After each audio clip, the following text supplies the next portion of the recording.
Nandito na ho kami ngayon sa Lake Apo na makikita sa Valencia, Bukidnon. At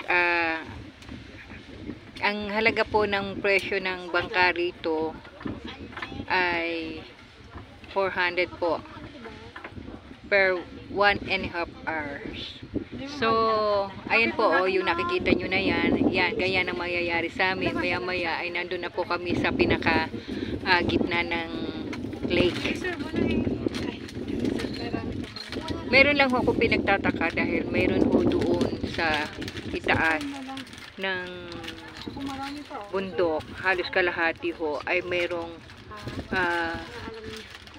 parang napakaliwanag po, pagkaliwaliwanag.